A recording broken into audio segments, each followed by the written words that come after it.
మీ అందరికీ వందనాలు. సమయం ఇచ్చిన దైవజనులకు కూడా నా వందనాలు. నా పేరు విరాజిత. నాకు పెళ్ళయి 1.5 ఇయర్ అయింది. అప్పుడే ప్రెగ్నెన్సీ వద్దు, సెటిల్ అయ్యే వరకు అనేసి అనుకున్నాము.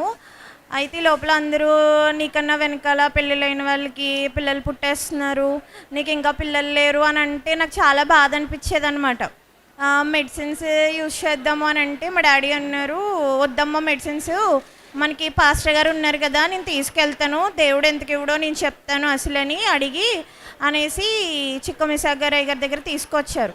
తీసుకొస్తే ఇలా అంటున్నారు, అయ్యగారు నాకు చాలా బాధ అనిపిస్తుంది అని అంటే అయ్యగారు ప్రార్థన చేసి, నువ్వు కనాలి కానీ కనీ కొలది నీకు దేవుడు ప్రతి సంవత్సరం ఇస్తానే ఉంటాడు, నిన్ను ఎవరైతే అన్నారో వాళ్ళే నీ పిల్లల్ని ఎత్తుకునే విధంగా ఉంటారు అనేసి నాకు ప్రార్థన చేసి చెప్పారనమాట.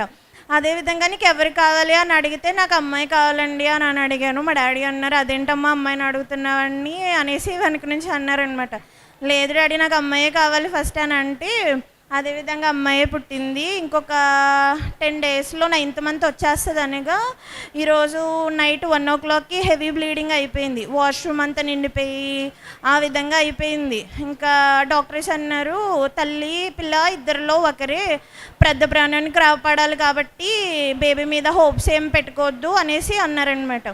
నేను దేవుణ్ణి అడుగుతున్నాను, దేవా నువ్వు నాకు వాగ్దానాన్ని ఇచ్చావు, నన్ను అన్న వాళ్ళే నా పిల్లల్ని ఎత్తుకుంటారు అన్నావు, ఈరోజు నేను బేబీని తీసుకెళ్లకుండా ఎలా వెళ్ళను, వాళ్ళకి నా మొహం ఎలా చూపించను, నీ వాగ్దానాన్ని నువ్వు అసలు నెరవేర్చవా అనేసి నేను దేవుణ్ణి అడగటం మొదలుపెట్టాను. అప్పటి వరకు నేను ధైర్యంగానే ఉన్నాను, కానీ ఇంకెప్పుడైతే హోప్స్ వదిలేసుకోండి ఇద్దరిలో ఒకరే అనేసరికి చెప్పేసరికి నేను దేవుణ్ణి అడగటం మొదలుపెట్టాను. ఎప్పుడైతే ఇంకా డెలివరీ అయిందో బేబీ బాగానే ఉంది అని అన్నారు, కానీ 8th మంత్లో పుట్టడం వల్ల బ్రీతింగ్ ఇష్యూస్ వల్ల ఇక్కడ సెట్ అవ్వట్లేదమ్మా, రాజమండ్రి తీసుకెళ్ళాలి అనేసి అన్నారు.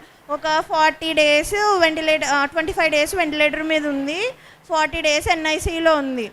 దేవుడి రోజు క్షేమంగా ఆరోగ్యంగా మాకు ఇచ్చాడు ఈ బేబీని. దేవుడిచ్చిన వాగ్దానాన్ని నిలబెట్టాడు. దాన్ని బట్టి దేవునికి ఎంతో వందనస్తురాలమై ఉన్నాము. ఈరోజు మేము ముగ్గురు ఈ విధంగా ఉన్నామంటే అది దేవుడి కృపే. దేవుడు ఫైనల్గా వాగ్దానం నెరవేర్చాడు. దాన్ని బట్టి దేవునికి వందనాలు. ఈ చిన్న సాక్ష్యం దేవుడు దీవించును గాక. ఆమేన్.